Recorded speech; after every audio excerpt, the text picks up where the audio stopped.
ғылыммен айтып жатсыз Бұл онда. заманда математика ғылымдардың анасы деп айтады да, өйткені ерте пайда болған ғылым. Бірақ кейінгі ғылымдар оған қатып қалмайды ғой. Барлық нәрсені математиканың фильтрімен қарауға болмайды. Ғылым только математика емес. Нейробиология деген нәрседе әртүрлі гормондар, әртүрлі эмоцияларға жауап. Бір қуанатым сен қаршы, менімен енді келісіп отырсың сен, мысалы, кез келген жүйеде формула значит әкелу шарт емес дейді. Кім ше? Курт Gödel. Значит, сен соны қабылдап отырсың ше, формула шарт емес. Мысалы, мына жүйеде, мына осы өмірлік жүйеде кез келген нәрсеге біз формула әкелу бұл шарт емес дейміз, дұрыс па? Мысалы, менің сөзіме сенің сөзің осы жерде бір жерден шығып тұр қазір. Сіз айтып отырсыз, биологиялық тұрғыдан адамдардың эмоциясын басқаруға болады деп жатсыз, дұрыс па? Значит, оған формула әкелудің қажет емес дейсіз. Бір нәрсе айтып тұрып қой сіз екеуміз. Мен формула сұраған жоқпын ғой сендерден. Ол сенің мысалыңның ішіндегі адамдар. Енді менің айтып отырғаным, Gödel'дің бірінші әңгімесі қате. Себебі ол ешқандай биология білмеген адам. Енді мен сізге айтып отырмын. Қазір сен айтатын заман емес, қазір деген 21-ші ғасыр ғой, қайда ол? Қанша жыл өтті? Енді жалпы енді бүгін былай істейік, қысқақ, бұл философиялық дау ғой, жаңағы бар ма жоқ па деген, дұрыс па? Сіздер енді философиялық тұрғыдан Құдай жоқ туралы мысалы маған түсіндіре аласыз? Кімдер айтқан? Мысалы философтар болды ғой, Құдай жоқ деген ше? Болды ма, болған жоқ па? Тарихта. Олардың маған не керегі бар? Мысалы енді сіз Құдай жоқ деп жазып қойыпсыз ше, мына жерге таңбаға тайдай басқандай ше.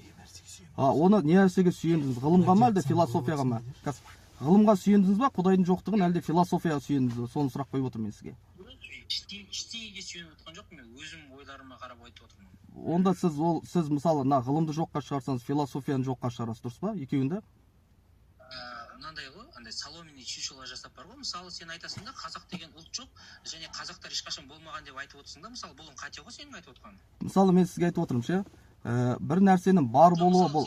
Мысалы, Абылай тыңдашы. Мысалы, Абылай сен айтып отырсың да, қазақ деген ұлт жоқ, ешқашан болмаған, қазақтың хандары вообще олар өтірікшілер деп айтып отырсың да, мысалы. Жоқ, оны біз мысалы бар болған не нәрсеге сүйенеміз? Қазақтың бар болғанын, ғылымға сүйенеміз және философияға сүйенеміз, дұрыс па? Сен қазақтар бауыр, сен айтып жатсың ше? Сен өз сөзіне қарсы шығып жатсың ғой, бауырым. Ана жерде ғылымнан буксайт тап қалдың ғой тағы да. Қойсай, Асқақ.